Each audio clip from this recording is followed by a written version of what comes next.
Again, slice and dice these things into what's the best way to handle each thing. Where you live and where you're a citizen aren't necessarily the same issue, and they don't necessarily have the same pros or cons.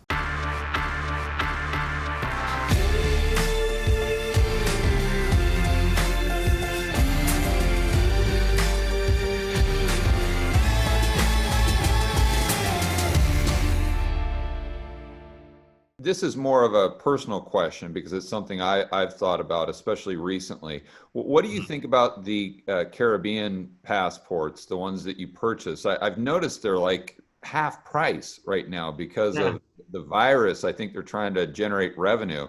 So like St. Kitts is like 400 grand, like now it's 200. I mean, seems like a lot of these are on sale. Well, so yeah, there's a practice called citizenship by investment where if you don't want to wait, there's a number of ways to get a second passport. One is through your family tree, or if you're Jewish, or if you had an Irish grandparent, that kind of thing. One is if you move to a country, like you'd move to the U.S. and you see those people at the ceremony, with the flag.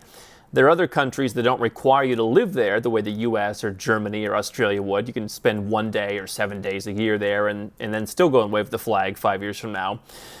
You can also make certain kinds of investments. But probably the most straightforward way, if you have the money, is this citizenship by investment. There are a number of different options. Usually the best one is the donation. There's a couple countries in Europe that do it. Vanuatu does it. And then most prominently, 5 sovereign island nations in the Caribbean. So I did the St. Lucia program because I have other citizenships, and it was a nice complement to those, and it was a newer program, and it had good visa-free travel, and just a good reputation. So a couple years ago, they had the hurricane come through in 2017, and they all started discounting. Now with COVID, they have not discounted the single person discount. So it's St. Lucia, Dominica, they're still 100 grand. St. Kitts, you mentioned, is 150. St. Kitts, up until a couple years ago, was 250, or you could buy 400 in their overpriced real estate.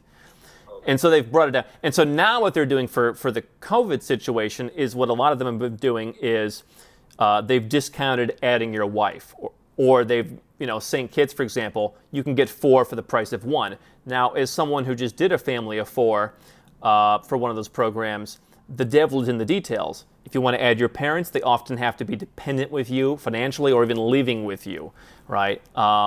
If you want to add, your children, there's certain things for them to qualify. But what they've been doing is not discounting the price for a single person. That hasn't changed. But you can add more people sometimes now, yeah. Well, go over that because one of the pushbacks I have from people in the United States is they see kind of me going from Colombia to St. Bart's. And the reason I'm in St. Bart's right now is because it was one of the freest places I could find. That the beaches are open, the restaurants are open, the gyms are open, and that's why I'm physically here right now. It's quite a challenge to get here.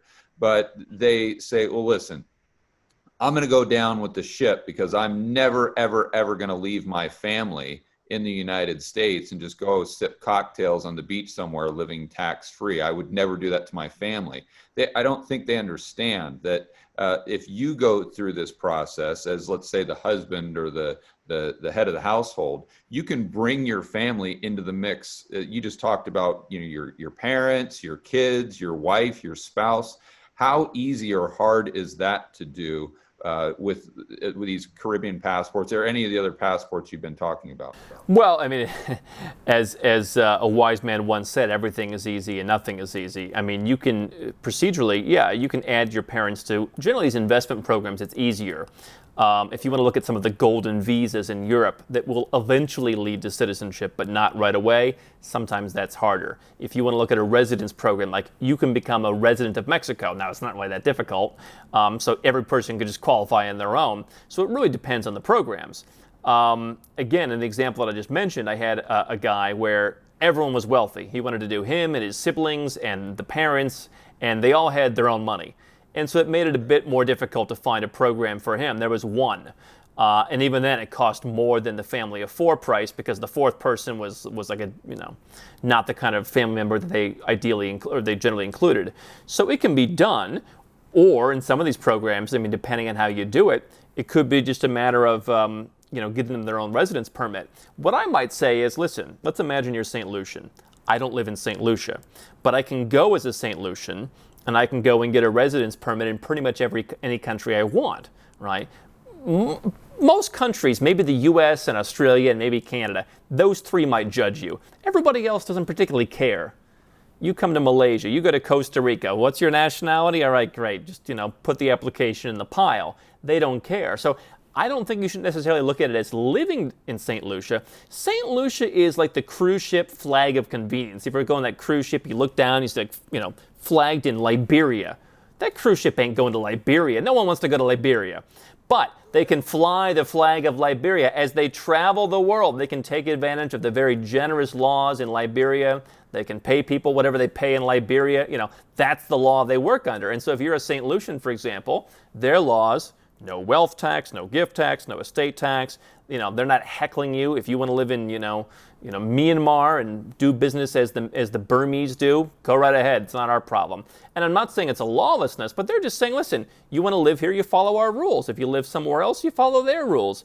And so go and be a St. Lucian living in Colombia, for example, and then you can bring your parents down, for example, on a much more easy residence permit. Maybe they can work their way towards citizenship in that residence country. But I think really you want to, again, slice and dice these things into what's the best way to handle each thing. Where you live and where you're a citizen aren't necessarily the same issue, and they don't necessarily have the same pros or cons. Yeah, but I think the main takeaway here is that where there's a will, there's a way. And if you want to, let's say, diversify your political risk, that's how I would say it, or diversify your currency risk, have a plan B. There's a way to do it that's right for you and right for your entire family. Now, it might be different than your neighbor, or it might be different than another person. But there, and it's logistically, it might be difficult, but there is a way to do it if you're working with a pro, such as this guy named Andrew Henderson, the Nomad Capitalist. He can make it happen for you for sure. I know we're limited on time, Andrew. Last question here. I want to get your take on what's happening right now with COVID, with the virus, and how this is kind of bringing into the forefront the need to have a secondary passport moving forward. I was just at a cocktail party on Saturday night with a couple of, a young couple. They're just in the process of getting married, and it's the gal is American, the guy is European, and they're pretty much stuck here in St. Bart's because no other country will let her in right now because she only has an American passport, and it's this logistical nightmare where if she just had a second passport like St. Lucia or something like that, that it would be much, much easier to get around and for them to actually get married. So how has COVID brought this into the forefront? Being an American these days, it's like Casablanca. I mean, you're just stuck. And what's interesting is how many countries, my theory on everything is people are just trying to check boxes in their life. The guy at the security guard at the mall, the bureaucrat, whatever. They're just trying to check boxes. They're just trying to do things that sound good, feel good. And so when I had a friend who had been out of the United States, he hasn't been back for multiple years, but he left the country he lives in and he couldn't come back because he only had the American passport. They thought, oh, well, you've been living in the U.S. No, I've been living in another country. I just visited for like a month, a place that was perfectly safe, and now I want to come back.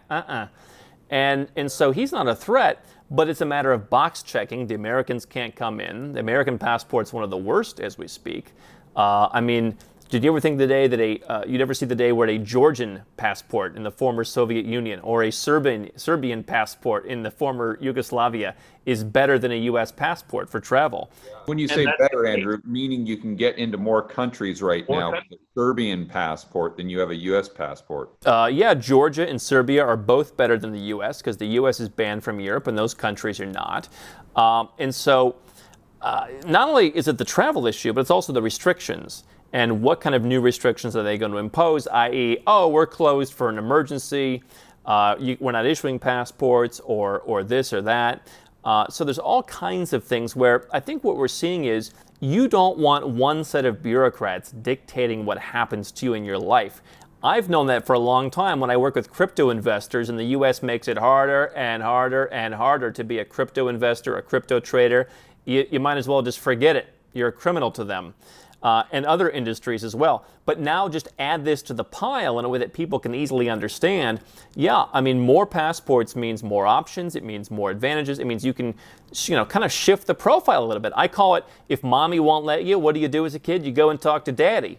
And daddy, maybe he says, go ahead and have the cookie. And I think it's a good option that people should not be forced to listen to Trump or to Biden or to Macron or to, Jacinda, Dios mío. People should have options.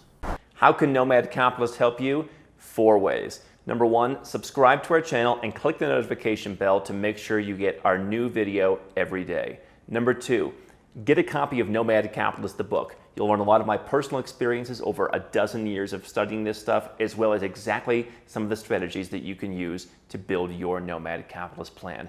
Number 3, if you're not sure where to start, but you want to come and learn from my team and I, you want to come and mingle with like-minded people, learn more about our live conference, Nomad Capitalist Live. It's coming up soon. And number 4, if you want some help right now because you've got a burning issue, you need something solved, you want to lower your taxes, get a second passport, or build the Nomad Capitalist lifestyle of your dreams, go to nomadcapitalist.com and click on Become a Client.